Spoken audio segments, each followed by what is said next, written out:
नमस्कार नमस्कार, आप सबको नमस्कार। आप लोग कैसे हैं? खूब मस्त एकदम। मैं एकदम अच्छा हूं। तो मैं एक बात से शुरू करता हूं आज, और आपको मैं ये समझाना चाह रहा हूं कि जिस चीज को आप सफलता कहते हैं, अंग्रेजी में क्या बोलेंगे इसको? सक्सेस। तो जिस चीज को हम सक्सेस कहते हैं वो सक्सेस, ये अभी डिस्कस नहीं करेंगे कि क्या है सक्सेस। इसमें भी बहुत सारी कहानियां होती हैं। ऐसा तो नहीं कि जिस सक्सेस के पीछे हम भाग रहे हैं वो हासिल करने के बाद समझ में आए कि ये तो वो है ही नहीं जिसके चक्कर में आए थे। ऐसा भी होता है जीवन में। अभी आप छोटे हैं, धीरे धीरे इन बातों को समझेंगे। अभी आपने शायद एक आध स्तर पे देखा होगा कि किसी व्यक्ति के पीछे भागे बहुत दूर तक, दुर्भाग्य से उसने हाँ कर दी। आप सोचेंगे दुर्भाग्य से क्यों हाँ कर दी? हाँ तो सौभाग्य से होती है, कई बार दुर्भाग्य से होती है। कभी कभी किसी व्यक्ति का ना मिलना बेहतर होता है, क्योंकि दरअसल वो आपके लिए है नहीं, ना आप उसके लिए सूटेबल नहीं है। पर एक दौर में आप उसके दीवाने बने बने घूम रहे थे, किसी वजह से चेहरे का सौंदर्य देखा, आपको लगा इससे बड़ा सत्य क्या है ब्रह्मांड में, यही ब्रह्मांड का अंतिम सत्य है। इतना सुंदर चेहरा भगवान ने किसके लिए बनाया है? मेरे लिए बनाया है। और इस चक्कर में आप सुबह से रात तक पतंगे की तरह आगे पीछे दौड़ रहे हैं। अच्छा तो ये है कि वो कह दे कि भाई मेरे पास फुर्सत नहीं है, मुझे पढ़ाई करनी है, और आप चुपचाप पढ़ाई कर लीजिए। पर किसी किसी दुर्भाग्य होता है, हाँ हो जाती है। और हाँ होना तो ठीक है। हिंदी साहित्य में बहुत रोचक कुछ लोगों ने उपन्यास लिखे। एक लेखक ने कहा, देखिए आप हिंदी फिल्में देखेंगे, हिंदी की फिल्में आमतौर पर स्ट्रगल क्या है कि जो नायक है, हीरो है, वो हीरोइन को प्राप्त करना चाहता है, और विलन के तौर पे आमतौर पे हीरोइन के पिता और भाई ही रहते हैं। कभी कभी कोई थर्ड पर्सन भी होता है जो प्रेम त्रिकोण का तीसरा कोण बनना चाह रहा है, ऐसा भी होता है। कभी कभी भाई या पिता वो नाराज हैं, ऐसा होता है। और पूरी स्ट्रगल ये है कि कैसे वो उनको कन्विंस करे। अगर फिल्म इमोशनल है तो वो अपनी होने वाली पत्नी के पिता को कन्विंस करने के लिए गांव में जाएगा, खेत में रहेगा, साथ में काम करेगा सारे, और फिर वो कौन सी फिल्म थी? रमैया बस्ता भैया। ये तो मैंने देखी ही नहीं, मैं तो दिल वाले फीलिंग से बोल रहा था। DDLJ देखी आप लोगों ने? वही है ना, इसमें शाहरुख खान, काजोल, अमरीश पुरी। हाँ, उसमें पूरी ताकत लगाई है कि मैं किसी तरह से इसके पापा की सहमति बना लूं, उसके बाद विवाह करूं, और उसने बना भी ली। अंत में मतलब वो ट्रेन पे है, सिमरन खड़ी है, और तब अंततः उसके पापा का हृदय परिवर्तन हुआ और पापा ने कहा, जा सिमरन जा, जी ले अपनी जिंदगी, है ना। इससे क्या होता है, इमोशंस बहुत हमारे ओवर पावर करते हैं कि परिवार भी बच गया, रिश्ता भी बच गया। इससे अच्छा क्या है? विन विन है, परिवार भी रिश्ता भी। लेकिन ऐसे पापा फिल्मों में ज्यादा होते हैं, ऐसे पापा समाज में कम हैं। समाज में पापा बोलते हैं, आ सिमरन आ, घर के अंदर बैठ जा शांति से, ड्रामा मत कर ज्यादा।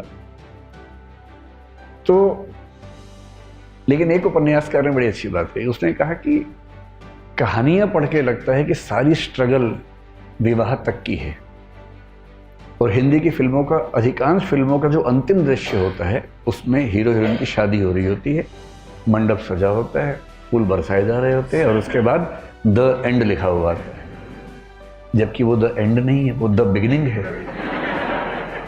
क्राइसिस तो अब शुरू हुआ है, ये क्राइसिस नहीं है, इंटरवल है, 2-4 महीने का इंटरवल है जब चीजें ठीक लगती हैं। उसके बाद का जो क्राइसिस है, बड़ा क्राइसिस है। किसी एक व्यक्ति के साथ 24 घंटे रहना, उसकी बहुत सारी आदतें जो आपको नहीं अच्छी लगती, आपकी बहुत सारी हरकतें, आदतें जो उसे नहीं अच्छी लगती हैं, एडजस्ट करना। कभी कभी मन विद्रोह करता है, झगड़ा करता है, मन करता है कि इसके साथ रहने के लिए मैंने इतनी स्ट्रगल की, अपने घर से झगड़ा किया। प्रेम विवाहों के विफल होने के मामले आमतौर पर इसलिए होते हैं क्योंकि आपने जितनी हसीन कल्पनाएं कर ली थी, जिंदगी उतनी हसीन होती नहीं है। जब तक प्रेमी प्रेमिका है, जिंदगी बड़ी हसीन है, क्योंकि करना क्या है, बाइक पे घूमना है, आइसक्रीम खानी है, गप्पे मारनी है, तो स्ट्रगल तो है नहीं। लेकिन विवाह के बाद तो फिर किराया भी देना है घर का, आटा भी खरीद के लाना है, दाल भी लेके आनी है, और एक दूसरे की कड़वी बातें भी सुननी है, जो पहले तो मीठी मीठी बातें होती थी। एक दूसरे को मेकअप के बिना भी देखना है, जो नेचुरल पोज है वो भी देखना है। अभी तक तो वो देखा गया जो बहुत अच्छे से बनाया गया था। दिन में 1 घंटे के सौंदर्य के लिए 3 घंटे तपस्या की गई थी, केवल वो 1 घंटा देखा था। अब तो बिना पानी बिना धूप वो जो मूल रूप है, अब तो वो भी सामने आएगा। हाँ, मेरी भी लव मैरिज है। मतलब जब कोई व्यक्ति कहे तो कुछ हिस्सा तो अपने अनुभव से आता ही होगा उसका भी। सीधी सी बात है, इसमें क्या है। और मैं कभी ये नहीं कहता कि मैं बहुत अजूबा हूँ। जैसे आप हैं वैसे मैं हूँ, आपसे थोड़ा सा बड़ा हूँ, इसलिए अनुभव थोड़े से पहले हो गया, इतना ही अंतर है ना। वो सबके साथ ही होना। लेकिन असली स्ट्रगल यहाँ तक की थोड़ा ना हो, तो उसके बाद की। जैसे आईएएस बनने तक की स्ट्रगल एक है, आईएएस बनने के बाद की स्ट्रगल दूसरी हो जाती है। पर स्ट्रगल तो जिंदगी में रहती है, हमेशा रहती है। हरिवंश बच्चन ने बड़ी अच्छी बात कही कि संघर्ष है तो जीवन है। बिना संघर्ष थोड़ा जीवन होता है, जीवन में संघर्ष थोड़ा बहुत रहता ही है। ठीक वैसे ही जो आपसे कहना चाह रहा था कि अगर दुर्भाग्य से किसी ने हाँ बोल दिया, तो इस बात का बहुत खतरा है कि एक तो आप पढ़ाई से दूर भाग जाएंगे, डिस्ट्रैक्शंस बहुत हो जाएंगे। उससे बड़ा खतरा है कि 3-4 महीने 6 महीने बाद आपको उस व्यक्ति से भी दिक्कत होनी शुरू हो जाएगी, और फिर आपको जीवन का सत्य दिखेगा, मुश्किल दिखेगी। इसका मतलब ये नहीं है कि जीवन सुंदर नहीं है, जीवन बहुत सुंदर है। बस सही समय पर सही चीजें हों, सही तरीके से हों, तो सौंदर्य बढ़ जाता है। तो सफलता क्या है उस पर हम आज बात नहीं करेंगे, क्योंकि सफलता एक दौर में हमें जो लगती है, एक दौर के बाद कभी कभी लगता है कि वो सफलता नहीं है। मैं ऐसे बहुत आईएएस अफसरों को जानता हूँ जिन्होंने पूरी ताकत से आईएएस या आईपीएस या कोई सर्विस में सिलेक्शन लिया, काम कर रहे हैं 10 साल 20 साल 22 साल से काम कर रहे हैं। और जब उनसे गुफ्तगू होती है बहुत अच्छे से, तो उनमें से कुछ लोग जब इमोशनल लेवल पर बात करते हैं तो कहते हैं कि गलत फैसला हो गया, मेरा मूल व्यक्तित्व इस चीज के लिए था नहीं, पर मैं इस चीज में आ गया। और ये सबके साथ किसी ना किसी मात्रा में होता है, इन चीजों का तनाव नहीं लेना है।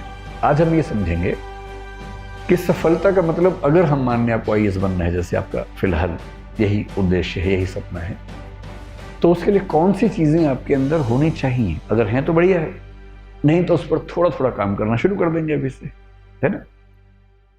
तो हम आईएएस को भी दिमाग में रख के बात करेंगे, लेकिन सिर्फ आईएएस की बात नहीं करेंगे, और भी चीजें दुनिया में हैं उनको भी ध्यान रख के बात करेंगे।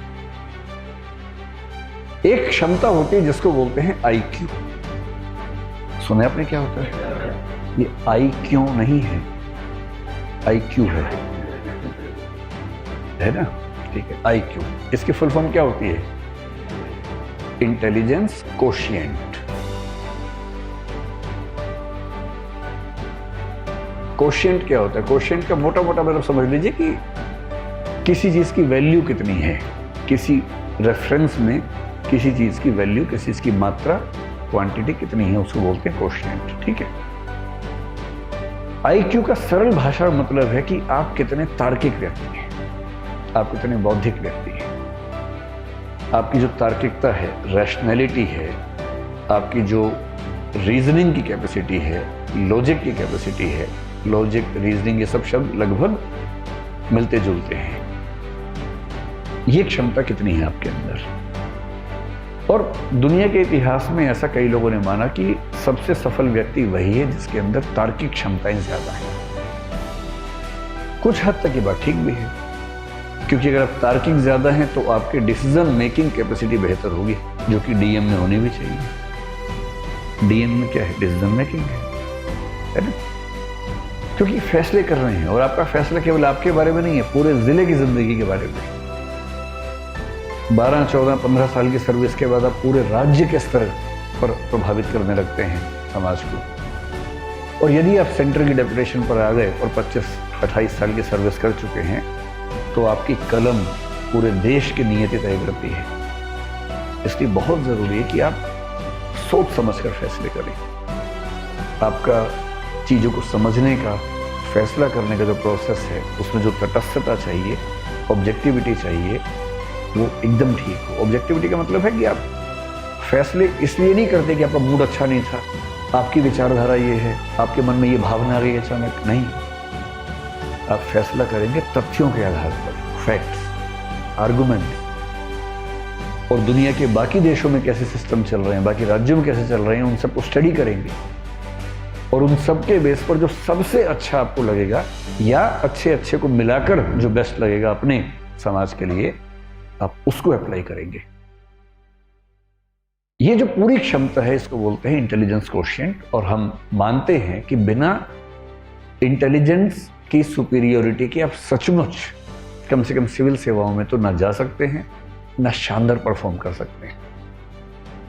कुछ ऐसे लोग हैं जो संयोग से किसी तुक्के से सिलेक्ट हो भी गए कभी, तो वो अच्छे परफॉर्मर नहीं हो पाते। आप एक जिला ठीक से नहीं संभालेंगे, एक दुर्घटना करवा देंगे तो आपको अगला जिला मिलेगा ही नहीं। फिर आपको सचिवालय में कोई ऐसी पोस्ट देंगे जिस पोस्ट की वैल्यू बहुत कम होती है। और IAS IPS के हर सर्विस में कुछ ऐसी पोस्ट रखी जाती हैं ताकि ऐसे लोग जो सरकार के साथ संगति में नहीं हैं या जिनकी कॉम्पिटेंस कम है, उन्हें वहाँ सेट कर दें। वो केस ना कर सके कि मुझे मेरे पद के अनुसार नहीं कुछ दिया गया, तो उनके लेवल पे पद बना के रखते हैं शंटिंग करने के लिए कि चुपचाप यहाँ बैठे रहो, नुकसान मत करो कम से कम। IQ अच्छा होना किसके लिए जरूरी है? जैसे अगर आपको फिलोसोफर बनना हो तो बहुत अच्छे IQ के बिना नहीं बन सकते।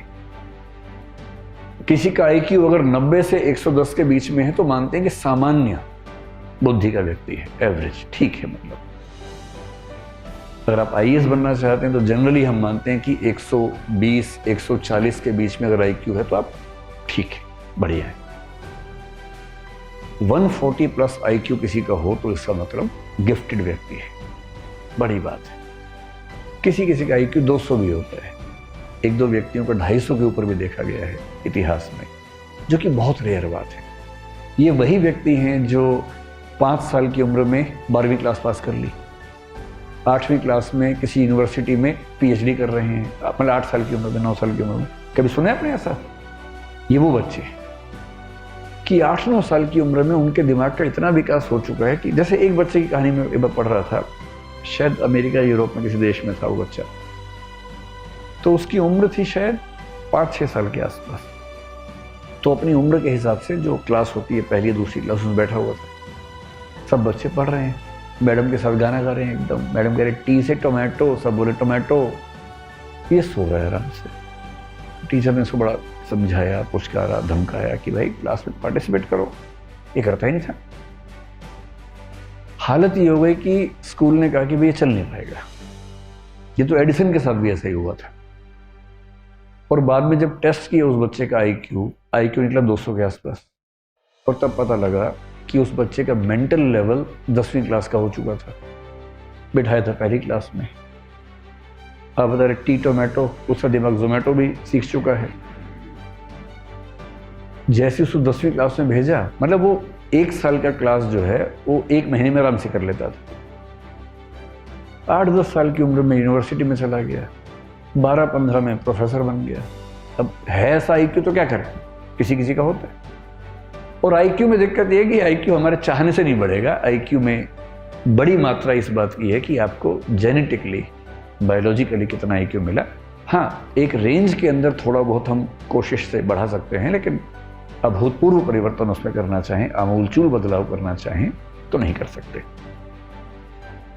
तो अगर आपको मैथमेटिशियन बनना हो, जैसे रामानुजम का नाम आपने सुना होगा, है ना, तो रामानुजम होने की शर्त है कि आपका IQ बहुत ही खतरनाक स्तर पे होना चाहिए। बड़ा साइंटिस्ट बनना हो, APJ अब्दुल कलाम जैसा, तो आपका IQ बहुत खतरनाक होना चाहिए। या न्यूटन या आइंस्टीन बनना हो तो IQ चाहिए बहुत ही खतरनाक।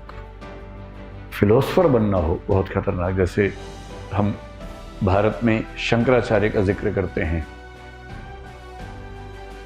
32 साल की उम्र में उनकी मृत्यु हो गई, जितने में अटेम्प्ट खत्म नहीं होते लोगों के। और ऐसी फिलोसफी दे के गए हैं कि मतलब 1500 साल होने वाले हैं, कोई हिला नहीं पा रहा अब तक। 32 साल की उम्र में जिस व्यक्ति की मृत्यु हो गई। आईक्यू कितना रहा होगा? उस समय आईक्यू टेस्ट नहीं होते थे, सीधी सी बात है। होता तो मेरा ख्याल है कि 200-250 का मामला रहा होगा उनका। तो जब आईक्यू बहुत तेज होता है ना, आप इतना तार्किक सोचते हैं, इतना दूर का सोचते हैं, इतना तेज सोचते हैं कि फिर आपके साथ काम करने में सबको मजा आता है। और पीएम क्यों नहीं चाहेगा कि उनके पास ऐसा एक चीफ सेक्रेटरी हो या ऐसा कैबिनेट सेक्रेटरी हो जिसका आईक्यू बहुत शार्प हो, बात कहने से पहले समझ जाता हो, बात पूरी होते होते सॉल्यूशन सामने लाके दे देता हो कि ये सॉल्यूशन है इस चीज का। पीएम कह रहे हैं कि मैं 4 फैक्टर सोच पा रहा हूँ, क्या नहीं सर 18 फैक्टर्स हैं, ये 18 फैक्टर्स हैं, इनके बीच में ये मैट्रिक्स है, ये सॉल्यूशन बेस्ट है। और पीएम गदगद है कि वाह यार क्या आदमी। तो एक चीज सफलता में आईक्यू है। तो एक पक्ष तो ये हो गया। अब आईक्यू से अगर आगे निकलें और देखें कि कौन सी दूसरी चीज है जिस पर आपको गौर करना है, और वो चीज जिसको आप अपने हिसाब से मैनेज कर सकते हैं। एक शब्द आपने सुना होगा, इमोशनल इंटेलिजेंस। कुछ लोग इसको ईक्यू भी आजकल कहने लग गए हैं। इमोशनल इंटेलिजेंस या इमोशनल कोशेंट, ये क्या चीज होती है? कभी आपने इस पर गौर किया है? और ये चीज आपके पाठ्यक्रम में भी है, यूपीएससी में मुझे ही पढ़ाना होता है, वो वाला टॉपिक एथिक्स में आता है। और जो दूसरी चीज है उसको बोलते हैं इमोशनल इंटेलिजेंस, और कुछ लोग इसके लिए एक शब्द करते हैं इमोशनल कोशेंट। इमोशनल कोशेंट सुन के कुछ लोग सोचते हैं कि जो जितना ज्यादा इमोशनल है उसमें उतना ज्यादा इमोशनल कोशेंट है। ऐसा बिल्कुल नहीं है, हरगिज नहीं है। इसलिए अगर आप बहुत इमोशनल हैं और आपकी पलकों पर हमेशा आंसू तैयार रहते हैं, तो इसका मतलब है कि आपका इमोशनल इंटेलिजेंस का लेवल कम है, न कि ज्यादा है। तो लेकिन इस बात से रोना नहीं है, कहीं इसी बात से भी रोना शुरू कर दें आप, है ना। मैंने सिर्फ ये बताया कि वैसा नहीं होना है, इसका मतलब समझ लें कि इसका मतलब क्या है। आप में से कितने ऐसे बच्चे हैं जो मतलब जरा सा कुछ हो और खटाक से आंसू निकलने लग जाते हैं? हाथ खड़ा करो, शर्मा मत, एकदम शर्माने का कोई मामला है नहीं। बहुत बढ़िया। मुझे खुशी ये हुई कि 5-6 लड़कों ने भी हाथ खड़ा किया, वरना हमारे समाज में एक मान्यता है कि रोने पर एकाधिकार लड़कियों का है और नहीं रोने पर मर्दों का है। और मर्द फिल्म में एक डायलॉग था, मर्द को दर्द नहीं होता। उस एक डायलॉग ने भारतीय समाज से जितना नुकसान किया है ना, तो बहुत भारी नुकसान कर दिया। उसके बाद से सारे मर्द अंदर दर्द हो रहा है और ये नौटंकी करते करते घूम रहे हैं कि दर्द नहीं होता हमें। तो मर्द को कहाँ दर्द होता है? कल मुझे एक वरिष्ठ महिला से बात हो रही थी, उनकी उम्र 60 साल के आसपास है, कहीं मैं गया हुआ था वहाँ वो भी थी। तो उन्होंने मुझे बताया कि जो मेरा बेटा है वो आपका बहुत बड़ा प्रशंसक है। मैंने कहा जी शुक्रिया। तो आज वो, उसे पता होता कि आप आने वाले, मैं उसको लेके आती, आज वो आया नहीं। मैंने कहा जी कोई बात नहीं, फिर मिल लेंगे, ऐसा क्या है। तो बोली बड़ा मजबूत बच्चा है, कभी रोता नहीं है। अब मुझे लगा मैं ज्ञान दूं या ना दूं इस समय, क्योंकि अब आप शादी ब्याह में जाके ज्ञान देने लगे, लोग फिर ना भगा देते हैं वहाँ से। और खाना भी नहीं खाया था उस समय तक मैंने, बिना खाना खाए भगा देते तो बड़ा नुकसान हो जाता। शादी ब्याह में आदमी क्यों जाता है बेसिकली? दूल्हा दुल्हन कौन देखता है वहाँ पर? उन्हें कोई पूछता तक नहीं उनको। तो वो तो हम तो पहचानते भी नहीं कौन दूल्हा कौन दुल्हन है, नाम भी नहीं याद रहता है, खाना याद रहता है क्या क्या था खाने में। तो मैंने फिर बहुत सोच समझ के कहा कि जी अच्छी बात है। बोली मैं आपको मिलवाऊंगी, बहुत मजबूत बच्चा है, कभी नहीं रोता है। तो मतलब मैंने अंत में जब मुझसे रहा नहीं गया, मैंने एक सेंटेंस बोला, मैंने कभी रोए भी तो तनाव मत लीजिएगा, ऐसा क्या है। तो उनको लगा कि ये तो विचलन हो रहा है। उनका ना बहुत स्ट्रांग है।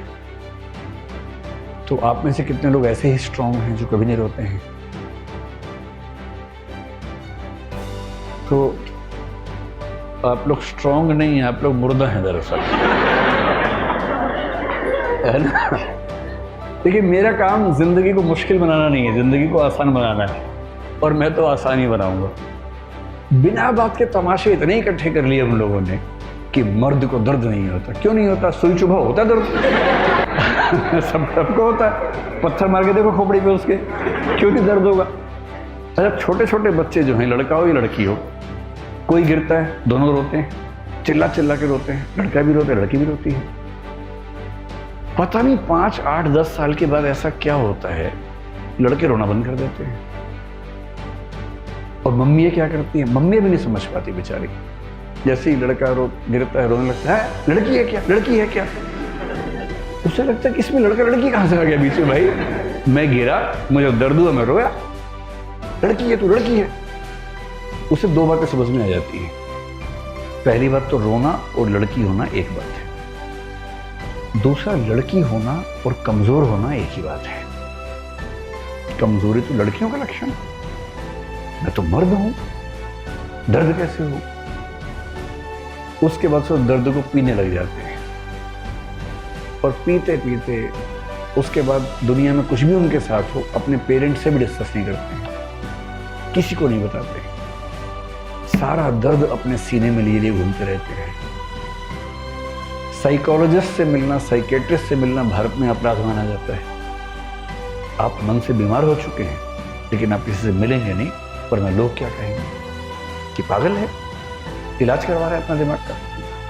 जबकि इलाज की जरूरत है मन को, तन को जरूरत होती है इलाज की, मन को भी होती है, पर वो हम नहीं करवा सकते। और इस चक्कर में लगभग हर पुरुष अंदर से लहूलुहान है, ऊपर से मुस्कुराना भी है, क्योंकि लोग क्या कहेंगे, हंसते नहीं है तो मुस्कुराते ही नहीं भाई साहब, तो भाई साहब क्या करें।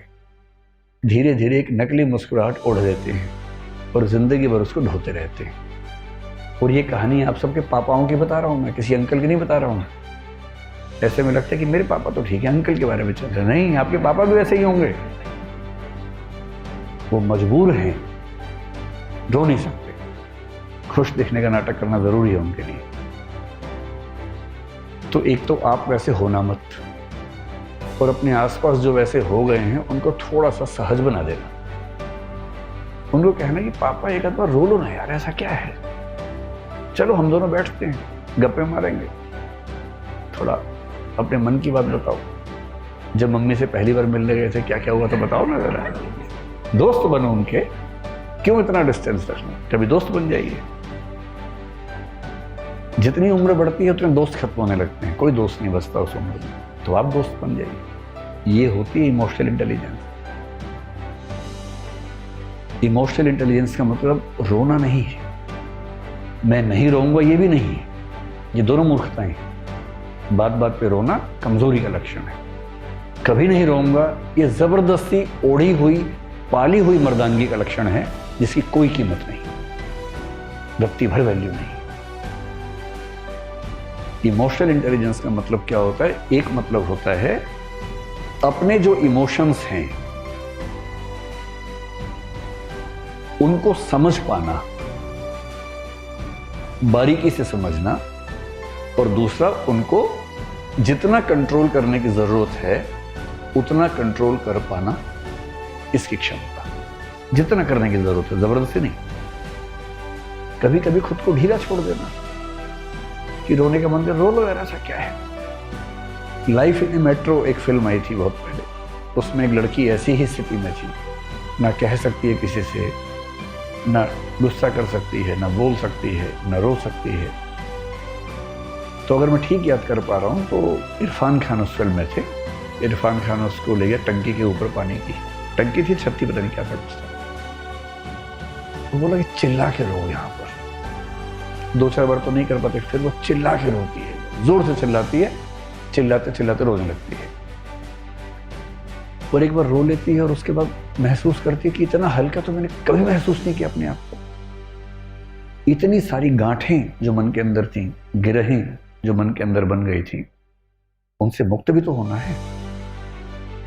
अपने इमोशंस को समझना, उन्हें मैनेज करना, कंट्रोल करना, मैनेज करना। और यदि इमोशंस बोझ बन रहे हैं तो उस बोझ से मुक्त होना, और यही काम दूसरों के लिए कर पाना।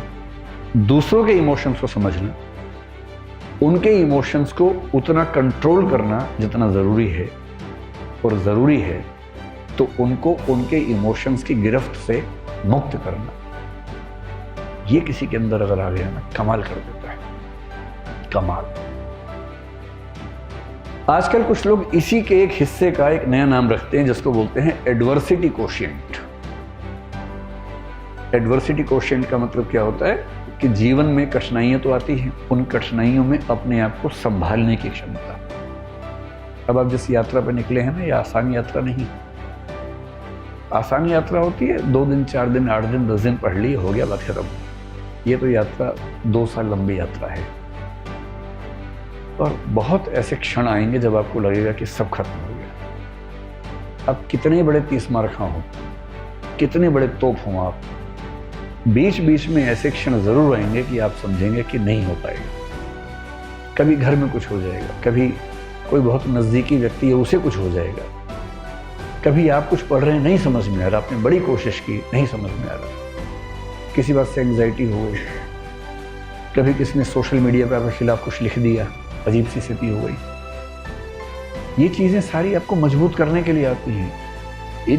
इन हर स्थिति को समझने की आपके लिए सीखने का मौका है। मैं अक्सर एक बात कहता हूँ कि मुझे पॉलिटिक्स का बहुत अनुभव नहीं है। स्कूल कॉलेज में मैंने पॉलिटिक्स में पार्टिसिपेट किया, उसके बाद नहीं किया। उस समय सोशल मीडिया था नहीं। और स्कूल कॉलेज की पॉलिटिक्स की इतनी हैसियत नहीं होती कि अखबारों में आपके बारे में छपे, तो छोटी मोटी बात है। फिर मैंने कुछ साल पहले एक छोटा सा राजनीतिक अनुभव लिया अपने सोसाइटी में, इलेक्शन लड़के प्रेसिडेंट बन के मैंने 1.5 साल काम किया। और मैंने जिंदगी में पहली बार देखा कि सोशल मीडिया पर आप कितना भी अच्छा काम करें, लेकिन सोशल मीडिया पर क्रिटिसिज्म इतना ज्यादा होगा। पॉलिटिक्स में अगर आप हैं, जो विपक्ष है वो भी तो कुछ करेगा ना भाई, उसका अपना धर्म है, उसको झेलना बड़ा मुश्किल काम होता है। और तब मुझे संवेदना होने लगी राजनीतिक लोगों से, जिनसे पहले कभी कभी ऐसा भाव आता था कि ये तो सब चोर हैं, लुटेरे हैं, ऐसा आमतौर पर लोग बोल देते हैं। अब मैं कभी सोचता हूं कि राहुल गांधी अगर कभी अखबार देख लें, यूट्यूब देख लें, व्हाट्सएप देख लें, या कोई भी सोशल मीडिया देखें और अपने बारे में ऐसी ऐसी चीजें देखें जो बेशक बना के बनाई गई हों, वीडियो काट के बनाई गई हों और छवि बर्बाद करने के लिए बनाई गई, और वही क्यों, कोई भी नेता, कितना मुश्किल होता होगा झेलना। रोज डिप्रेशन जैसी स्थितियां बनती होंगी। और कभी अगर आपने नहीं झेला तो एक बार झेल लीजिए। मुझे तो अब अभ्यास हो गया ठीक ठाक, पहले तो नहीं था, तो मैं बड़ा अभ्यस्त हो गया उन चीजों का। आप समझ रहे हैं कि मैं क्या कह रहा हूं। अब तो मैं उसका अभ्यस्त हो गया हूं।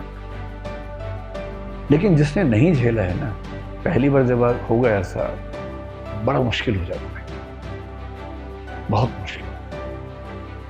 और ऐसा कभी जीवन में हो तो उसको झेलने की क्षमता डेवलप करनी है, उस प्रॉब्लम से बाहर निकलना पर्याप्त नहीं है। अगली बार ऐसी प्रॉब्लम आए तो जैसे कोरोना का वैक्सीन लिया है ना, ये भी एक वैक्सीन है। एक ट्रबल हुई, एंटीबॉडीज बन गई, अगली बार वो ट्रबल हुई तो आप झेल पा रहे हैं आराम से, क्योंकि आपने सीख लिया है। तो इमोशनल इंटेलिजेंस में जो चीजें होती हैं, जो चीजों पर गौर करना है, एक चीज हमेशा ध्यान रखना है कि इग्नोर करने की कला विकसित कर लीजिए। देखिए, इस जिंदगी में इतने तनाव है, पहले बहुत तनाव है, तनावों को आमंत्रित मत कीजिए। इतने मोर्चे पहले ही खुले हैं और मोर्चे मत खोलिए अपनी तरफ से। तैयारी पर फोकस कीजिए, जो जरूरी है जिंदगी में वो सब करते रहिए। अनावश्यक युद्ध मत लड़िए और अपनी इमोशनल स्ट्रेंथ को बचा के रखना है। वो तभी होगा जब आप बहुत सारी चीजों को इग्नोर कर सकें। कोई आपका मजाक बना रहा है, क्लास में किसी ने कुछ बोल दिया, लड़ना नहीं, इग्नोर करना है। आप किसी को पसंद करते हैं मान लीजिए, और उसने किसी और को पसंद कर लिया, तो ये नहीं कि तेजाब की बोतल खरीद के घूम रहे हैं उससे पीछे पीछे, ये तमाशा नहीं करना है। ये गधेपन का चरम लक्षण है। जीवन में सीखने के लिए बहुत जरूरी चीज है ये सीखना कि मुझे रिजेक्ट किया जा सकता है। रिजेक्शन को सीखना बहुत जरूरी है। मैं तो कहता हूं बच्चों से भी जो मेरे आसपास हैं कि एक बार रिजेक्शन मिलना बहुत जरूरी है भाई। तुम किसी पे लट्टू बने बने घूमो, उसको बोलो और वो कहे कि I am not interested in you, ये झेलना बहुत जरूरी है। इससे आदमी के पैर जमीन पे रहते हैं। लेकिन इस वजह से रिजेक्ट मत करना दूसरों को कि मैं तो सिखा रही हूं, मैं तो सिखा रहा हूं, ऐसे नहीं है। वो तो अपना फैसला अपने हिसाब से करना चाहिए। लेकिन रिजेक्शन का दर्द, और उस दर्द को अब जैसे किसी ने रिजेक्ट किया, आपके पास 3 तरीके। एक तरीका है आप कहें कि छोड़ूंगा नहीं, अब मैं रात दिन तेरे बारे में ही सोचूंगा, अब मैं सुबह अपने घर से उसी टाइम निकलूंगा जब तू निकलेगी या तू निकलेगा, वहीं जाऊंगा जहां तू जाएगी या जाएगा। मैं तेरा बॉडीगार्ड हूं अब से। सुबह तेरे पीछे पीछे आऊंगा, शाम तक पीछे पीछे घूमूंगा, क्योंकि मैं बेरोजगार हूं और मेरे दिमाग में इतनी आज़ादी नहीं है कि मैं कुछ और सोच सकूं जीवन में। मैं तुम्हारा बंधुआ मजदूर हूं, मैं तुम्हारा गुलाम हूं, मैं तुम्हारा स्लेव हूं। और ऐसे ही मूर्खों ने ऐसे गीत लिखे, जो तुमको हो पसंद वही बात कहेंगे, तुम दिन को अगर रात कहो रात कहेंगे। अजीब बात है भाई, तुम दिन को रात कहो मैं भी रात, मैं गधा हूं कि मैं रात कहूंगा तुमको यार। वही साहिर वाली बात, ले दे के अपने पास एक नजर ही तो है, क्यों देखे जिंदगी को किसी की नजर से, हम अपनी नजर से देखेंगे, क्यों किसी के पीछे पागल होंगे। भाई आपको कोई अच्छा लगा, आपने कहा, उसने मना कर दिया, बात खत्म हो गई। पूरी ग्रेशियसनेस के साथ, पूरी डिग्निटी के साथ रिजेक्शन को एक्सेप्ट कीजिए कि चलिए ठीक है, आपने मुझे मना कर दिया, आई एम सॉरी, आज के बाद मैं कभी आपको परेशान नहीं करूंगा। हाँ, याद रहेगा और जीवन में कभी मिलेंगे तो मित्र की तरह मिलेंगे, दोस्त की तरह मिलेंगे। ये कह के ईमानदारी से हट जाइए, इसमें क्या दिक्कत है। दूसरा तरीका ये है कि जैसे एक फिल्मी गीत में कहा गया, तुम मुझको न चाहो तो कोई बात नहीं, किसी और को चाहोगी तो मुश्किल होगी। अरे यार, तुम ठेकेदार हो क्या? तुम मुझे नहीं चाह रही, कोई बात नहीं, जिंदगी भर कुंवारे बन के रहो, कुंवारन बन के रहो तो ठीक है, किसी और को चाहा तो मैं नाराज हो जाऊंगा। मैं अलाउद्दीन खिलजी हूं क्या? अजीब हाल है भाई, काहे खिलजी बन के घूम रहे हो? इससे अच्छा क्या है, चलिए कभी आप किसी और के साथ होंगे तो मैं बधाई देने के लिए आऊंगा। अगर आप सच में उससे प्रेम करते हैं, आप तो दरअसल खुद से प्रेम कर रहे थे, आप अपनी ईगो से बाहर निकल नहीं सकते। आप कह रहे हैं कि मुझसे प्रेम नहीं करती, कोई बात नहीं, इतनी आज़ादी दे रहा हूं, किसी और से किया तो आंख निकाल दूंगा। ये आप इससे प्रेम कर रहे हैं, ये इसको वस्तु समझ के कब्जा करना चाह रहे हैं इसके ऊपर, आप ठेकेदार हैं इसके। ये ठेकेदारी अगर मन में आती हो, उसको मन से निकाल दीजिए, एक कायदे का इंसान बनिए। और सबसे अच्छा रास्ता है इग्नोर। इसने कहा कि मैं आपको पसंद नहीं करती हूं या नहीं करता हूं, आपने कहा ओके थैंक यू। उसने कहा थैंक यू क्यों? आपने कहा 4 रास्ते और खुल गए। अरे क्या हो गया इसमें, क्या हो? और एक बड़ा प्रसिद्ध शेर मेरे नाम से लोगों ने बहुत फैला दिया, तू नहीं कोई और सही।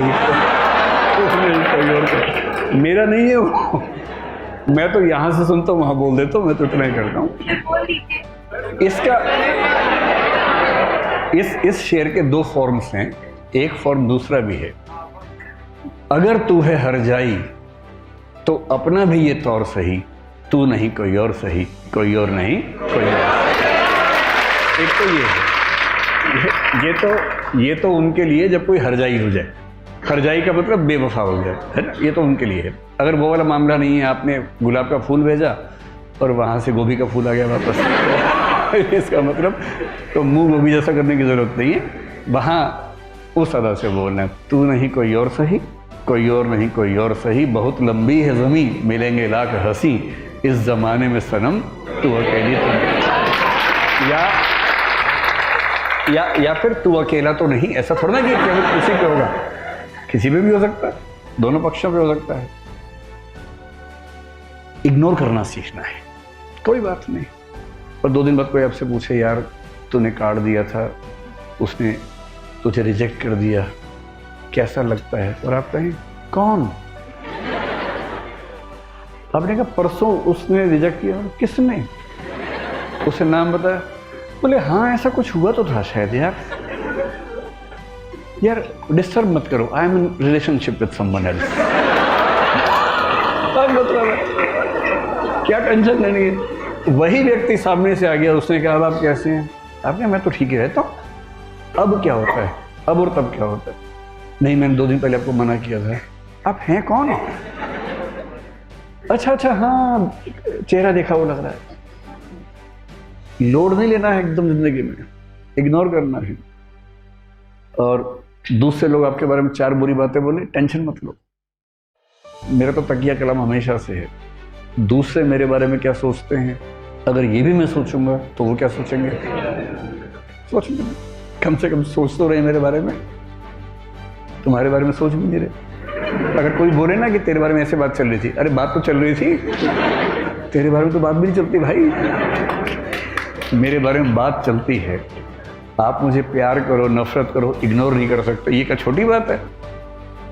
मतलब खुश रहने की वजहें ढूंढनी पड़ेंगी जिंदगी में, वो कोई आपको देगा नहीं। और जिसने इग्नोर करना सीख लिया उसकी ज़िंदगी बड़ी आसान है। अपने इमोशंस को मैनेज करना अगर सीख लिया, इमोशंस को मैनेज करने का मतलब क्या है, मैनेजमेंट ऑफ इमोशंस का मतलब क्या है, जब जब डीमोटिवेटेड हो खुद को मोटिवेट करने की क्षमता। मोटिवेशन के लिए ये नहीं करना कि ठेकेदार ढूंढ रहे हो बाहर जाके, जी मुझे मोटिवेट कर दो प्लीज़। कुछ मोटिवेशन के ठेकेदार होते हैं, वो आपके अंदर पंप से हवा भरेंगे, आप गुब्बारा बन के उड़ेंगे, आपको लगता है सारा जहान मेरा है, तब तक हीलियम निकल गई, वो गैस निकल गई, हवा निकल गई, उसको धम से नीचे आते हैं। वो जो मोटिवेशन है 2 घंटे वाला, वो काम नहीं आता जिंदगी में। वो केवल इंजेक्शन की तरह है कि बहुत परेशान है, इंजेक्शन लगाया ठीक हो गया, थोड़ा सा दौड़ रहे हैं, ग्लूकोज खा लिया, तुरंत थोड़ा शुगर लेवल ठीक हुआ, उतना ठीक है। अंत में तो आपको खुद को खुद मोटिवेट करने की क्षमता डेवलप करनी पड़ेगी, और वो इमोशनल इंटेलिजेंस से आती है। आपके आसपास जो लोग हैं, पेरेंट्स हैं, भाई बहन हैं, उनके इमोशंस को मैनेज करना है। उन्होंने बहुत तपस्या करके आपको भेजा है, रूखे नहीं होना है कि वो फ़ोन करे आपको, क्या मम्मी रोज़ फ़ोन कर देती हो, क्या पापा बिजी हूँ, पढ़ रहा हूँ, ये ड्रामा नहीं करना है। उनका दिल रखने की क्षमता विकसित करनी है, टाइम ना हो तो भी दिन में एक प्यारा सा मैसेज भेज ही देना है। याद न भी है तो भी लिख के भेजना, बहुत याद आती है मम्मी आपकी। मम्मी तो उसी में 4 दिन निकाल देंगे उसके बाद खुश होकर। और मम्मी खुश है तो आपको क्या टेंशन है भाई, उन्हें खुश करो थोड़ा सा। भाई बहन है, हफ्ते में और बात कर लीजिए, कह दीजिए कि यार यहाँ बहुत लोग हैं, पर जो मदद तेरे साथ आता था ना यार, वो नहीं आता। ये सब बातें बहुत ज़रूरी हैं जीवन में, ताकि आपके जो संबंध हैं, इमोशंस हैं, वो ठीक रहें, वो भी आपके प्रति अच्छा महसूस करें, और आप भी अच्छी फीलिंग रहे कि आप कनेक्टेड हैं। एक संसार आपके पास है जो आपकी चिंता करता है, और यदि आप इन सब चीज़ों को मैनेज कर पाएंगे। देखिए, नरेंद्र मोदी हों, अरविंद केजरीवाल हों, या जो भी सफल लोग हैं, या महात्मा गांधी हो मान लीजिए, अगर कोई मुझसे पूछे कि ये लोग सफल क्यों हुए इतना ज़्यादा, ईमानदारी से बताइए। महात्मा गांधी, नरेंद्र मोदी, अरविंद केजरीवाल और प्रसिद्ध नेता ममता बनर्जी मान लीजिए, अगर इन सबको हम कैट के टेस्ट में बिठाएं, मैनेजमेंट का जो होता है ना, कैट सुना होगा आपने, क्या गारंटी है कि इनका स्कोर बहुत ऊंचा आएगा? शायद ना आए। अरविंद केजरीवाल क्योंकि इंजीनियर हैं, शायद थोड़ा सा ऊंचा आ जाए क्योंकि उनके बैकग्राउंड वो है, लेकिन बहुत सारे नेता हैं जो ऐसा नहीं लेके आएंगे। महेंद्र सिंह धोनी का शायद नहीं आएगा, मेसी का नहीं आएगा, शायद लायनल मेसी का नहीं आएगा, पर ये लोग सफल तो है ना बहुत ज्यादा। इन व्यक्तियों की सफलता का सबसे बड़ा कारण मुख्य रूप से महात्मा गांधी हैं, मोदी जी हैं, केजरीवाल जी हैं, ये सब जो हैं, उनके अंदर ये क्षमता बहुत ज्यादा है कि वो समाज के इमोशंस को समझना, उसको अपने हिसाब से रेगुलेट कर पाना, इस क्षमता से भरे हुए लोग हैं। उन्हें पता है कि मंच पर क्या बोलने से पूरी भीड़ उनके पक्ष में खड़ी हो जाएगी। क्या पहनूं, किसी इलाके में जाके वैसी वेशभूषा पहन लेना, ये ऐसे नहीं होता है। ये महसूस करवाना कि हम और आप एक ही हैं। मतलब डोनाल्ड ट्रंप भारत में आके नमस्ते सबको बोल रहे थे। क्यों बोल रहे थे नमस्ते? विवेकानंद का नाम उनसे नहीं बोला गया, लेकिन कोशिश की, भरपूर कोशिश की बोलने की। क्यों कर रहे थे सब? ताकि यहाँ के लोगों को लगे कि ये आदमी हमसे जुड़ा हुआ है, ये कनेक्ट है। क्यों व्हाइट हाउस में दिवाली मना रहे हैं आजकल? ताकि वो कनेक्ट महसूस हो। और अब डीएम बनने के बाद, और ये लोग पीएम सीएम बनने के बाद, एक आदमी 140 करोड़ से कैसे कनेक्ट करेगा? तो प्रतीक गढ़ने पड़ते हैं, सिंबल्स गढ़ने पड़ते हैं, और उन सिंबल्स के माध्यम से उस सबके साथ कनेक्शन जोड़ता है। महात्मा गांधी को क्या जरूरत थी ये कहने की कि मैं शरीर के ऊपरी हिस्से पर वस्त्र नहीं पहनूंगा? आपने उनकी जितनी तस्वीरें देखी होंगी, केवल धोती में देखा होगा। क्यों? क्योंकि जिस देश में लगभग सब लोग गरीब हों, उस देश की जनता को ये कैसे समझाए एक ऐसा लड़का जो इंग्लैंड से वकालत पढ़ के आया हो, वो कैसे समझाए कि मैं आप में से एक हूं? और उसने कहा कि मैं कपड़े उतने ही पहनूंगा जितने इस देश का आम आदमी पहन सकता है। ये इमोशनल इंटेलिजेंस का चरम उदाहरण है। नमक का सत्याग्रह क्यों किया? मिर्च का क्यों नहीं किया? खरबूजे का क्यों नहीं किया? या केसर का क्यों नहीं किया? क्योंकि नमक वो चीज है जो हर इंसान को चाहिए, सबसे बेसिक नीड है। और जो नमक पे बात कर सकता है उससे हर व्यक्ति कनेक्ट करेगा। और जो कहे कि मैं ब्रोकली आंदोलन करूंगा, ब्रोकली मूवमेंट करूंगा, उससे कुछ अमीर रईस लोग, सुपर मध्य वर्ग के लोग शायद कनेक्ट कर पाए। बाकी सोचेंगे ये होता क्या है भाई। मैलांचल उपन्यास में जब स्वाधीनता आंदोलन पढ़ते हैं बहुत मजेदार सीन चलता है। तो वहां चल रहा है गांधी जी जिंदाबाद, और गांव के लोग समझ नहीं पा रहे जिंदाबाद क्या होता है। एक बोल रहे जिंदा बाघ है, बाघ, जिंदा बाघ, नेहरू जी जिंदा बाघ हैं, गांधी जी जिंदा बाघ हैं, जिंदा बाघ हैं। अब आपके मुहावरे गांव में कैसे पहुंच रहे हैं? आप जिंदाबाद कर रहे हैं, वहां जिंदाबाद समझ रहे हैं। आजादी मिल गई, लोग कह रहे हैं स्वराज मिल गया, स्वराज का फल मिल गया, आजादी का फल मिल गया। अब गांव के लोग क्या बोल रहे हैं? ये कब काटेंगे फल? मीठा होता है। तो एक महान नेता वो है जो उस भाषा में बात कर सके जो एकदम आम आदमी समझता हो, उसके मुद्दे समझता हो। और आप जब डीएम बनेंगे, अगर चाहते हैं कि डीएम के तौर पे लोग आपको याद रखें, 100 साल बाद भी कहानियां चलें कि बेटा आज से 100 साल पहले एक डीएम साहिब आई थी, यहाँ डीएम साहब आए थे, ये नाम था उनका। तो उसके लिए ज़रूरी है कि आप इन चीज़ों पर गौर करें और अपने इमोशंस को भी विशेष रूप से किसी के दबाव में ना आए बिना मैनेज करें। मुझसे कोई पूछे कि सबसे महत्वपूर्ण क्या है, तो मैं एक शब्द का इस्तेमाल करता हूं जिसका नाम है PQ। ये आपके लिए शायद नई चीज होगी। सुना है PQ क्या होता है? नहीं सुना? तो P से बनते हैं 3 शब्द। एक शब्द बनता है परसिस्टेंस, और ये आमतौर पर इसी रूप में चलता भी है, परसिस्टेंस कोशिएंट।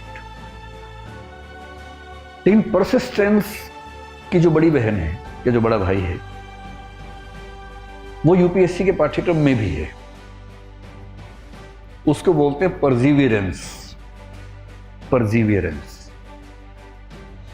और इन दोनों की सबसे छोटी बहन जो काफी छोटी है लेकिन वो भी उस घर का हिस्सा है, वो भी P से है, उसको बोलते हैं पेशेंस। वैसे ये चीजें इमोशनल इंटेलिजेंस का हिस्सा बनती हैं, पर एक विशेष फोकस इस पर देने की जरूरत है। विशेष रूप से अगर आप आईएएस की तैयारी कर रहे हैं, अगर आप कोई छोटा मोटा एग्जाम होता ना तो शायद बहुत दिक्कत ना होती, पर आपने जो युद्ध चुना है वो युद्ध बड़ा युद्ध है। अगर युद्ध पड़ोस की गली के किसी से होता तो बात अलग थी। ये सिकंदर का भारत में आने जैसा युद्ध है। सिकंदर के हारने की या भारत से लौटने की असली वजह क्या है, बड़ी डिबेट्स हैं। मेरे ख्याल से उसकी बड़ी वजह है कि उसकी सेना परजीवियरेंस खो चुकी थी अपना, और सेना अगर परजीवियरेंस खो चुकी है तो अब युद्ध लड़ नहीं सकते, जीत नहीं सकते। सबसे बड़ा संकट ये होता है। इसका मतलब क्या होता है? परसिस्टेंस का बेसिक मतलब होता है कि लगातार निरंतर प्रयास करते रहना। ये जो निरंतरता वाला तत्व है, अब मैं 1-2 मनोविज्ञान की बातें बताता हूं, आप लोग ऐसा फील करते होंगे। जैसे आप लोग देखो, आप में से कुछ बच्चे ऐसे होंगे जो घर से आए हैं इसलिए कि उनके पेरेंट्स ने लात मार के भेजा है कि चौधरी का बेटा आईएएस बन गया, तू नहीं बनेगा, नहीं बनेगा, नहीं बनेगा, जा आईएएस बन गया। आप में से 2, 4, 5 ऐसे होंगे। हाथ खड़ा करें या ना करें, लेकिन मैं भावना समझ सकता हूं आप लोगों को। फिर भी बताओ कौन कौन है जब ऐसे भेजा गया है? मतलब थप्पड़ मार के नहीं, लेकिन डांट के ही बेशक। देखो वो कह रही है कि ये भेजा गया, हाथ नहीं खड़ा कर रहा है। 4-5 बच्चे ऐसे इशारा कर रहे हैं, यही है, यही है वो, यही है वो बच्चा, ऐसे भेजा गया। हाँ कह रहे हैं, हाँ सर ऐसे भेजा गया, कोई बात नहीं, कोई बात नहीं। तो ऐसे बच्चों के लिए मोटिवेशन बहुत मुश्किल चीज़ है, लेकिन धीरे धीरे आ जाएगा। हो सकता है कि आपको 2-4 महीने पढ़ते पढ़ते लगे यार बड़ी मजेदार पढ़ाई है, और मज़ा ही आने लग जाए। ऐसा भी होता है कभी कभी। हिंदी फिल्मों में क्या होता है, शादी ज़बरदस्ती हो गई, विरोध है, धीरे धीरे अच्छा लगने लगता है, और फिर वो वैसी वाली जो फिल्में होती है ना, जो बहुत धार्मिक भाव से बनाई जाती हैं कि कैसे अपरिचित लोग मिलके फिर ठीक हो जाते हैं, उस थीम से। आप में से कुछ ऐसे बच्चे होंगे जो आईएएस की तैयारी करने नहीं आए हैं, आईएएस की तैयारी के बहाने से दिल्ली आए हैं,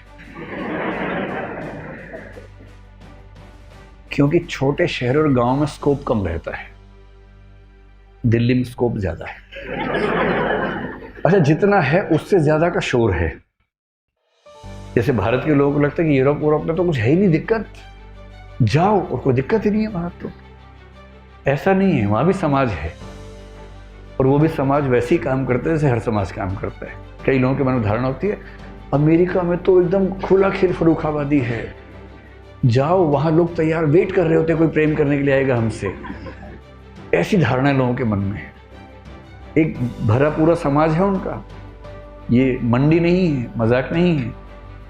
ऐसे दिल्ली को लेके ऐसी गफलत लोगों के मन में, दिल्ली और बॉम्बे को लेके, बॉम्बे में तो अरे जन्नत है जन्नत, दिल्ली भी छोटा जन्नत तो है ही। तो कई लोग इस चक्कर में आते हैं कि यार, और पेरेंट्स को कैसे समझाएं, तो सीरियस 4 दिन किताब पढ़ के बोलते पापा सोच रहा हूँ कि आईएएस बन जाता हूँ। अच्छा, पापा को लगता है हमारे 7 पुश्तों से सपना चला रहा है ये वाला। फाइनली किसी बच्चे ने अपनी ओर से ये बात कही है तो मैं जान लगा दूंगा अपने बच्चे के लिए, लेकिन बेटा चिंता ना कर, तू जा जल्दी, मैं देखता हूँ। पर बच्चा अपने ही मन में आंख मारता है कि बहला दिया, और फिर तुरंत दोस्त को मैसेज करते कि मैंने तो सेट कर लिया, तू भी सेट कर ले पापा को। फिर अपन चलेंगे दिल्ली, वहां कोई देखने वाला नहीं होगा, या दिल्ली चल के ही कुछ देख लेंगे, ऐसा क्या है। कुछ बच्चे ऐसे होंगे, स्वाभाविक है, ऐसे बच्चे होते हैं। लेकिन आप में से कुछ ऐसे होंगे जो बहुत आग लेके आए होंगे कि यार मर जाऊंगा लेकिन छोड़ूंगा नहीं, आईएएस तो बनना ही बनना है। ऐसे कितने लोग हाथ खड़ा करें? हाँ, तो आईएएस बनने की संभावना आप लोगों में ज्यादा है जिनके अंदर ऐसा एक मोटिवेशन की आग इस तरह की है कि हाँ बनना है। क्योंकि लंबा एग्जाम है ना, ये बहुत आसानी से नहीं होता है, इसके लिए आपको सेल्फ मोटिवेटेड तो रहना ही पड़ता है, उसके बिना तो कोई चारा है ही नहीं। लेकिन अब आप जो लोग हैं उनके साथ क्या होता होगा, अब मैं उस पर आ रहा हूँ। आप में से कुछ ऐसे होंगे जिनके मन में अचानक शाम को आता हो, कुछ देख लिया सीन, कोई आईएएस बना है, गली से निकला, खूब लोग ढिंडोरा मतलब डांस कर रहे हैं उसके आगे पीछे, भैया भैया भैया दीदी दीदी कर रहे हैं। आप साथ से निकले, किसी ने धक्का दे दिया आपको, और आपको लग रहा है कि यार ये क्या हो रहा है, हमें कोई पूछ ही नहीं रहा। और इनको देखो मेला लगा हुआ है इनके आसपास, तो किससे पूछा आपने क्या मिला है भाई, कैसे बताया कि आईपीएस बने इस बार, आईपीएस। अब तो लगा अच्छा तो हम भी बनेंगे अब तो, अगर आईपीएस बनने से इतना सम्मान मिलता है तो हम भी बनेंगे। ये एक मोटिव आपको मिल गया, एक ड्राइव आपको मिल गई। कभी कभी क्या होता है कि आप के पेरेंट्स ने कहा बेटा एक झूठा मुकदमा दायर कर दिया पड़ोस के आदमी ने, और तेरा भी नाम लिखवा दिया उसमें, कचहरी में आना है। आप वहाँ गए, आप कह रहे हैं कि सर मैं दिल्ली में था उस समय, और मेरे पेरेंट्स ने ऐसा नहीं किया, पुलिस वाले ने झापड़ मार दिया कि तेरे जैसे रोज आते 36 यहाँ पर। फिर आपने यूं नजर उठा के देखा उसको, आपने कहा बस 2 साल और देख ले भाई, फिर आ रहा हूं, फिर दिखाऊंगा तेरे को मैं क्या चीज हूं। अपनी भाषा में मैं क्या चीज हूं तब तो ये दिखाऊंगा। एक ड्राइव मिल गई, मोटिव मिल गया है कि आईपीएस नहीं बनना है, इसको दिखाना है। लेकिन क्या होता है कि ऐसी चीजों से आपको ना 1 दिन 2 दिन 4 दिन 7 दिन तक जोश रहता है, बहुत जोश। वहां से लौटे हैं, रास्ते में ही आप चाहे प्रीलिम्स मेंस हो जाए, रास्ते में ही, क्योंकि आपका मूड उस समय ऐसा होता है कि आईपीएस बनूंगा, एनकाउंटर करूंगा इसका, ऐसा मन में भाव आने लगता है। घर पहुंचे एकदम उस समय माथा गर्म है। दोस्तों ने कहा फिल्म की टिकट ली हुई है, चलोगे? आपने कहा पिट जाएगा इस समय, भाई यहां से, फिल्म देखने आए हम दिल्ली में, पढ़ाई करने के लिए आए हैं। वो सारे दोस्त अवाक कि ये बोल रहा है। और आपने सबको हटाया वहां से, रूम से निकाला, कागज पर निकाला, टाइम टेबल बनाया। 5 AM to get up, 5:15 to 8:45 studies, 8:45 to 9 breakfast, 9 to 2 studies, 2 to 2:15 lunch, 2:15 to 3 studies, 3 o'clock class, 5:30 पे क्लास खत्म, 5:30 से 6 तक दो चार बातचीत, फिर घर आना, 6 to नाइट 2 स्टडीज, या 12 बजे, और 12 बजे सोना है, 5 बजे उठ जाना है। और फिर देखा, काउंट किया, दिन के 16 घंटे हो गए। अरे बोला ठीक है, पहले हफ्ते में नहीं हो रहे थे, अब तो दिन में होने लग गए इतने। अच्छी फीलिंग आ रही है, फीलिंग बड़ी अच्छी आ रही है। और उसके बाद एक दोस्त आए कि भाई सब ठीक तो उसने कहा ठीक भी नहीं, कल से यहाँ तपस्या होगी, कल से नहीं आज से होगी, आज ही रात से शुरू होगा, डिनर के बाद से शेड्यूल शुरू होगा, और तेरा भाई IAS बनेगा, पहले अटेम्प्ट में इसी साल बनेगा। कुछ दोस्त दबाव में आ जाते हैं, कुछ को आइडिया होता है, तो फिर आप पढ़ना शुरू करते हैं। आमतौर पर 6-8 घंटे में मामला सेट हो जाता है, कभी कभी 1-2 दिन चल जाता है। अगर ज़्यादा गंभीर चोट लगी हो दिल पे तो 1 दिन, 2 दिन, 3 दिन चलता है, फिर आप समझ जाते हैं कि आपकी बस की बात है नहीं, और फिर आप चौथे दिन वैसे ही वापस हो जाते हैं जैसे आप मूल रूप में थे। ये जो चीज़ है इसको बोलते हैं कि आग तो बहुत अंदर है, लेकिन आग लगी हुई है पूरे जोर से, फुल वॉल्यूम पे आग लगी हुई है। और अगर फुल वॉल्यूम पे आग लगी है तो दूर तक चलेगी नहीं, जल्दी गैस खत्म हो जाएगी। इसे यूं समझे, कभी आपको गुस्सा आता हो, बहुत तेज गुस्सा, कभी तो आता ही होगा। अगर गुस्सा बहुत तेज आया है तो कितने समय तक चलेगा? आप बहुत लंबे समय तक बहुत तेज गुस्सा नहीं कर सकते। बहुत तेज गुस्सा कुछ सेकंड, कुछ मिनट खत्म हो जाएगा, और उस सेकंड या मिनट में कुछ ऐसा कर देंगे जिसका असर जिंदगी भर रहेगा। किसी को ऐसा बोल और उस समय कोई दोस्त आ गया आपके पास कि यार 10 रुपए मिल जाएंगे, और आप चरम गुस्से में हैं, अब मैं भिखारी है क्या, जब देखो पैसे मिल जाएंगे, भिखारी कहेंगे भाग ऐसे। अब जो उसके दिल पे चोट लग गई है ना, अब जिंदगी भर वो नॉर्मल नहीं हो पाएगा आपके साथ। इसलिए गुस्से को कंट्रोल करना इमोशनल इंटेलिजेंस से बहुत जरूरी है। यूपीएससी ने सवाल पूछा, गुस्से पर पूछा सवाल यूपीएससी ने। अगर गुस्सा आपको कंट्रोल करता है तो कुछ ना कुछ ऐसा आप कर बैठेंगे जो जिंदगी भर नुकसान करेगा। इसलिए इमोशनल इंटेलिजेंस कहती है, मैं भी क्लास में समझाता हूँ कि जब गुस्सा आए ना तो गुस्से से बात करो कि भैया मैं तेरे चाहने से गुस्सा नहीं होऊंगा, अपने चाहने से होऊंगा। कितना गुस्सा करना है, कब करना है, कहाँ एक्सप्रेस करना है, मैं तय करूंगा, गुस्सा तय नहीं करेगा, या कोई दूसरा व्यक्ति जो गुस्सा दिला रहा है वो तय नहीं करेगा। इतना कंट्रोल सीखना है हमें। परसिस्टेंस का मतलब है कि ऐसी आग नहीं चाहिए जो रात को लगी सुबह तक बुझ गई, वो आग नहीं चाहिए। एक निरंतर चलने वाली आग चाहिए, जिसको बोलते हैं धीमी आंच पे जो खाना पकता है ना, उसका स्वाद अलग होता है। धीमी आंच चाहिए, लगातार जलने वाली आंच चाहिए। 2 साल तक लगातार आपके मन में यह भाव रह सके कि भाई 10 घंटे पढ़ना है, 8 घंटे, मतलब मेरे ख्याल से अगर आप क्लास के साथ 6-7 घंटे पढ़ रहे हैं तो ठीक है, कोई दिक्कत नहीं। कि भाई आज 9 घंटे पढ़ाई नहीं हुई, और अगर 9 घंटे पढ़ाई नहीं हुई तो ये गलत हो गया, और आज 1 घंटा कम पढ़ा हूं, कल 1 घंटा ज़्यादा पढ़ूंगा, हिसाब बराबर करना होगा। और ये आग 2 घंटे 4 घंटे नहीं, लगातार लगी रहे, इसको बोलते हैं परसिस्टेंस, इसको बोलते हैं परजीवियरेंस। परजीवियरेंस थोड़ा सा और गंभीर बात होती है, इसमें दृढ़ता शामिल हो जाती है, मजबूत इच्छा शक्ति शामिल हो जाती है। पेशेंस का मतलब है कि बहुत लंबे समय बाद शायद सफल होंगे, लेकिन उतने समय तक पेशेंस बना के रखनी है, धैर्य बना के रखना है। ये तुरंत मिलने वाले फल नहीं है, लो हैंगिंग फ्रूट्स नहीं है। ये फल नीचे टंगे हुए हैं उसलिए खा लिया, ऐसा नहीं, बहुत ऊंचे टंगे हुए फल हैं, समय लगता है। ये वो वृक्ष है कि 3-4 साल तक पानी देते रहेंगे, कुछ नहीं होगा, उसके बाद अचानक तना बड़ा होगा। कबीरदास ने कितनी बढ़िया बात कही कि हड़बड़ी में मत सोचना कि तुरंत चीजें मिल जाएंगी। वो कहते हैं धीरे धीरे रे मना धीरे सब कुछ होए, माली सींचे 100 घड़ा ऋतु आए फल होए। हे मेरे मन, धीरे धीरे सब कुछ होता है।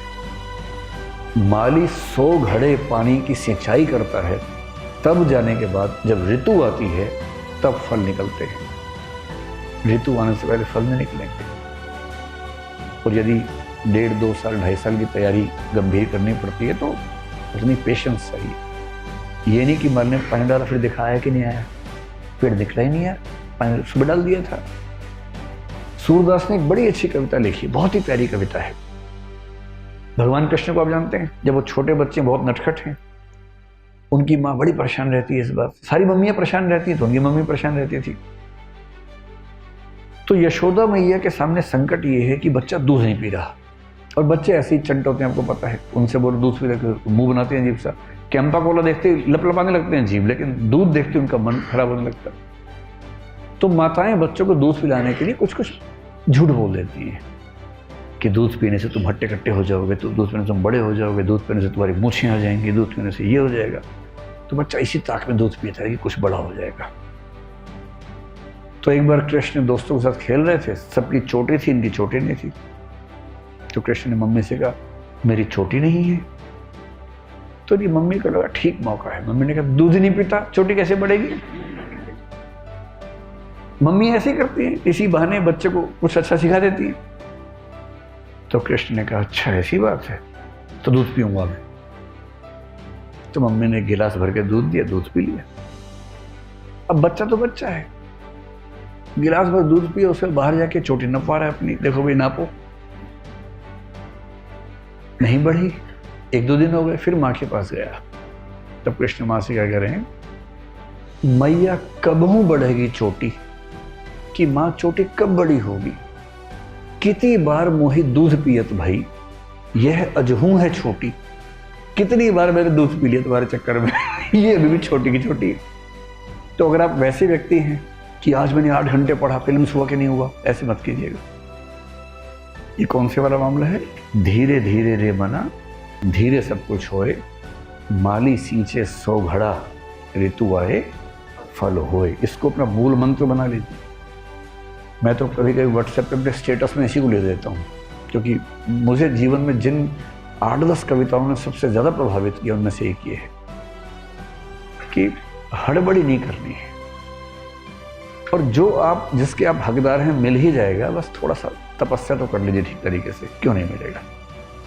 और जब मैं इस मामले में सोचता हूं तो मुझे सबसे प्रभावशाली व्यक्ति इस दुनिया में रखते हैं महात्मा गांधी, सबसे प्रभावशाली।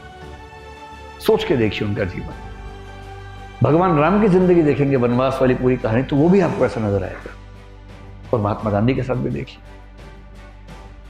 1915 के आसपास वो व्यक्ति सफल होकर, ब्रिटेन से पढ़ा हुआ है, बैरिस्टर है, साउथ अफ्रीका में एक मूवमेंट किया, वहां सफल हो गए। अब तो पढ़ चुके आधुनिक भारत में, भारत में आ गया है, वहां सफलता का स्वाद भी उनको लगा हुआ है।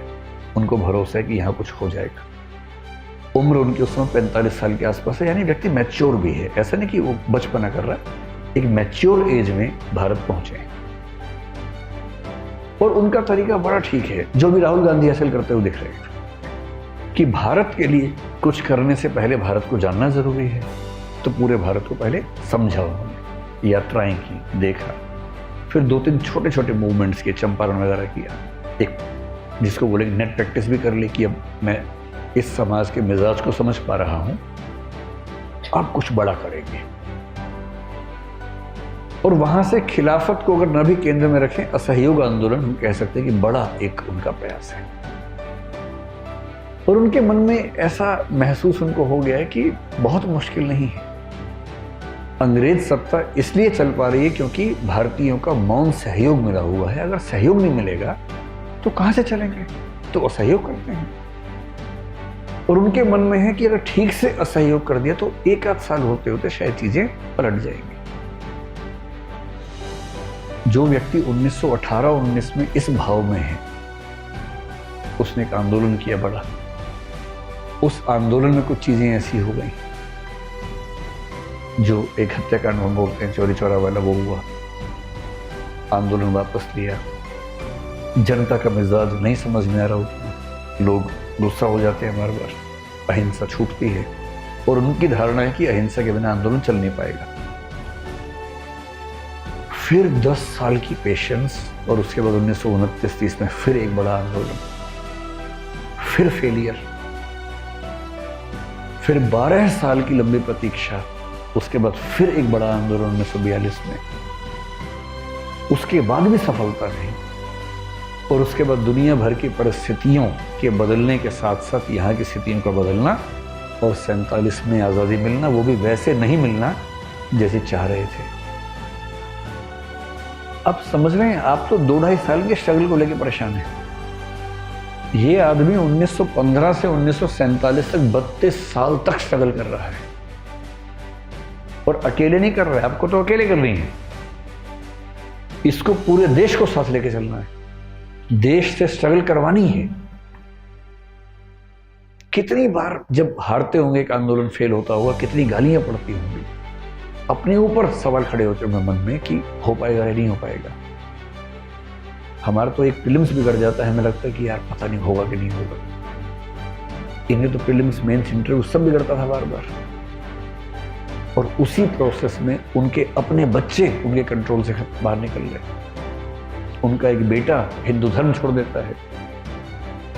इन सारी चीजों को मैनेज करते हुए ये आदमी लगातार एक भरोसा खुद पे बनाए रखते हुए, सब पे बनाए रखते हुए अगर यहाँ तक पहुंचता है।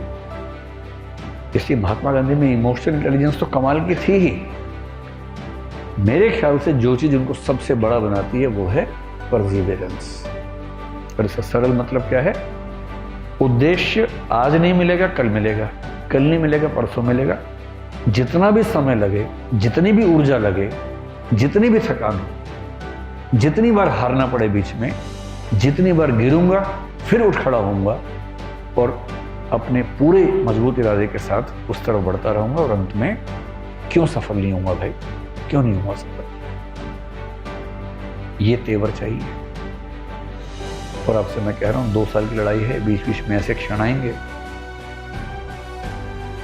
जिस दिन ऐसा हो ना कि एक दिन नहीं पढ़ पाए, उसकी भरपाई अगले दिन हो जानी चाहिए। हाँ, आप लोग जिस उम्र में हैं ठीक है, महीने में 30 दिन में 3-4 दिन ऐसे आएंगे कि आप नहीं पढ़ पाएंगे, सामान्य बात है। कभी घर जाना पड़ गया, कभी घर से कोई आ गया, कभी किसी दोस्त की तबीयत खराब हो गई। पत्थर मत बन जाना कि दोस्त की तबीयत खराब है कि यार मुझे बहुत तेज बुखार हो रहा है, आप कह रहे मेरे 3 घंटे बचे पढ़ने में, पढ़ा रहे आराम से। ऐसी पढ़ाई काम की नहीं है, उस दिन छोड़ दो पढ़ाई। महीने में 3-4-5 दिन ऐसे आएंगे जब पढ़ाई नहीं हो पाएगी, गोली मारो उस दिन। 25 दिन 10-10 घंटे पढ़ लीजिए, 250 घंटे हो गए। पूरे महीने की एवरेज से निकालेंगे तो 8 घंटे की एवरेज आ जाएगी। या 25 दिन 12 घंटे पढ़िए, 300 हो गए, 10 घंटे की एवरेज हो गई। आप मान के चलिए कि महीने में 25 दिन ही अंततः आपके हाथ में है, 3-4-5 दिन तो हाथ से निकल ही जाएंगे। पत्थर मत बन जाना उस चक्कर में कि माँ कह रही है कि बेटा बहुत दिन से मेरे नहीं, एक दिन के लिए आ जा। आप कह रहे हैं माँ सर ने कहा था रोज 10 घंटे, माँ 3 दिन आऊँगा, 30 घंटे जोड़ के करना पड़ेगा, पूरा महीना निकल जाएगा। तो माँ समझ लो कि मैं भगवान राम की तरह वनवास पे हूँ, डिस्टर्ब मत करो माँ, एकदम डिस्टर्ब मत करो, आप बहुत परेशान करती हो माँ। उधर से माँ की आंख से आंसू बह रहे हैं। ये ड्रामा मत करना, है ना। सफलता थोड़ी सी लेट मिले ठीक है, सबके साथ मिले ये जरूरी है, सबका दिल दुखा के मिले उसकी कोई कीमत नहीं है। बाद में आप खुद समझेंगे कुछ बचेगा ही नहीं, आईएएस बन जाएंगे उससे कोई पूछेगा ही नहीं, बस सारे वही पूछेंगे जो आपकी ताकत से डरते हैं कि आईएएस से सब सलाम ठोकेंगे। मन में क्या आवाज आ रही है ना, उसकी वैल्यू ज्यादा है। अगर सलाम ठोकते हुए मन कर रहे हैं इसके लिए मैं जान दे सकता हूँ तो मजा है। और यह है कि बेटा कुर्सी से उतर एक बार, तब बताऊंगा। सलाम तो मिल रहा है लेकिन वैल्यू नहीं है उसकी। अंतिम बात जो आजकल एक नया शब्द चल पड़ा है, हो सके तो इस पर अभी से थोड़ा सा सोचना शुरू कर दीजिए। और ना हो तो आईएएस बनने के बाद सोच लीजिएगा। इसके लिए बोलते हैं स्पिरिचुअलिटी कोशिएंट। आजकल स्कूल वगैरह में इसको सिखाने की परंपरा शुरू हुई है, बहुत सारे स्कूल्स में आजकल इसकी बात होती है। स्पिरिचुअल होने का मतलब ये नहीं है कि मैं आपसे पूजा पाठ करने के लिए कह रहा हूँ कि आप मंदिर जाएं, मस्जिद जाएं, मैं उसकी बात नहीं कर रहा। स्पिरिचुअल होने का बहुत सरल सा मतलब पता है क्या है? दो चीजों से कनेक्टेड रहना, एक अपने आप से और एक संसार से। कनेक्शन दो चीजों के साथ रखना है तो फिर तैयारी क्या और जीवन क्या सब चीजें बेहतर हो जाएंगी। एक सेल्फ के साथ और एक इस दुनिया के साथ कैसे रखना है।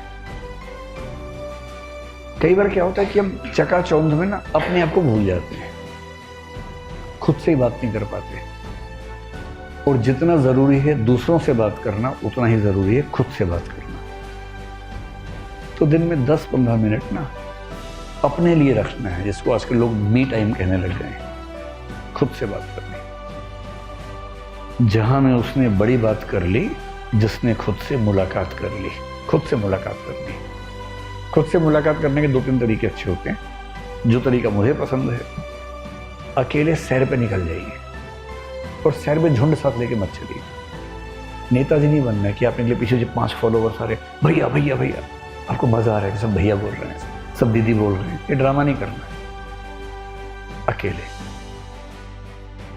और अकेले आजकल की पीढ़ी में क्या अकेले चलते हैं, फोन यह है 2 कान में टोपे लगाए और उसके अंदर गाने चल रहे हैं। वो नहीं, वो तो शोर आपके साथ चल रहा है ना, वो शोर नहीं चाहिए। कुछ नहीं लेके चल रहा है, मोबाइल फोन है भी तो उसको यूज नहीं करना है, रखिए सिक्योरिटी के लिए, कहीं कुछ दिक्कत हो जाए। अकेले टहलते रहिए 15 मिनट, आधा घंटा, फिजिकली फिट रहेंगे तो। और आप पाएंगे जब आप अकेले टहलेंगे बहुत सारे विचार आने लगेंगे, आत्ममंथन होगा, इंट्रोस्पेक्शन होगा। बेशक इतना ही हो कि कल मैंने जितनी पढ़ाई की काफी थी या नहीं थी, और क्या पढ़ सकता था, या ये जो मुद्दा चल रहा है उस पर क्या क्या आर्गुमेंट्स मैं सोच पा रहा हूँ। एक आर्गुमेंट ये है, दूसरा ये है, तीसरा ये है, और विपक्ष में ये सोच पा रहा हूँ कुछ और भी होना चाहिए, घर जाके देखता हूँ। या फिर ये कि कल मैंने जिस तरीके से उससे बात की वो शायद ठीक नहीं की, और इतना भी क्या अहंकार, गलती हो गई तो माफी मांग लेता हूँ। बोलना खराब लगता है, मैसेज कर देता हूँ। खट से फोन निकाला, उसको मैसेज किया, भाई कल मैंने शायद गलत बोल दिया, माफी चाहता हूँ। और जब आप माफी मांगेंगे ना, आप पाएंगे कि आपका दिल इतना हल्का हो जाएगा उसके बाद, और जिससे माफी मांगी है उसका भी दिल हल्का हो जाएगा, और वो कायदे का इंसान होगा, तुरंत माफ करेगा और भाग के आएगा आपके पास, क्योंकि वो भी बोझ क्यों रखना चाहेगा दिल पे। एक छोटी सी बात में, दुनिया की अधिकांश झंझट सिर्फ इसलिए है कि जिसको गलती मान लेनी चाहिए गलती मानता नहीं है। मान लो छोटी सी गलती अगर हुई है ईमानदारी से तो मान लो, क्या दिक्कत है। अपने आप को बहुत तोप नहीं समझना है कि जहां हम खड़े होते हैं वहां से लाइन शुरू होती है। क्यों होती है? तुम रेलवे के गार्ड हो क्या? तुम मतलब पुलिस वाले हो जो लाइन शुरू होती है वहां से? क्यों शुरू होगी भाई तुम? हम लाइन के बीच में खड़े हैं, हमसे आगे भी हैं, हमसे पीछे भी हैं, हम बीच में हैं। और सच बात तो ये कि हम सब बीच में ही हैं। आप कितने भी सफल हो जाएं, इस दुनिया में कुछ लोग आपसे आगे ही रहेंगे, कितना भी जोर लगा लीजिए। आप उद्यमी बने और आप सोचिए कि मैं जेफ बेजोस को हराऊंगा, मैं एलोन मस्क को हराऊंगा, हो सकता है ऐसा कर लें 2-4-5 दिनों के लिए, फिर कोई ना कोई आगे निकल जाएगा।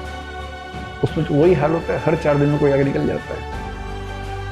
कितने ताकतवर हो जाएंगे, मतलब जितने भी ताकतवर होंगे, आप देश के पीएम बन जाएंगे, पर पूरी दुनिया तो आपके कंट्रोल में नहीं आ जाएगी ना। उसके बाद कोई आपसे ताकतवर होगा ही होगा।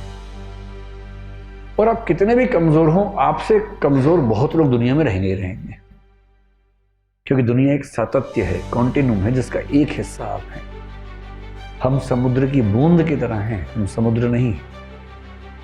और जब हम खुद को बहुत बड़ी तोप समझते हैं ना, हमें लगता है कि मतलब मैं तो बारूद हूं, जलूंगा तो पता नहीं क्या कर दूंगा, कुछ नहीं होता। इस इतने बड़े ब्रह्मांड में सच बात यह है कि हमारी हैसियत है नहीं कुछ भी, धूल के कण के बराबर है। हाँ, एक जीवन है, उस जीवन को अच्छे से गुजारना चाहिए। और जीवन को अच्छे से गुजारने में दो चीज़ें बहुत ज़रूरी हैं। एक सेल्फ इवैल्यूएशन, सेल्फ इंट्रोस्पेक्शन करते रहना है, और यदि मैं कहीं गलत हूँ तो उस गलती का परिष्करण होना चाहिए, ईमानदारी से स्वीकार लेना चाहिए कि हाँ गलती हुई, इसे ठीक करूँगा। अगर अकेले सैर ना हो पाए, डायरी लिखिए, डायरी बड़ा अच्छा तरीका है, तो डायरी में ईमानदारी से अपनी कमियां लिखिए।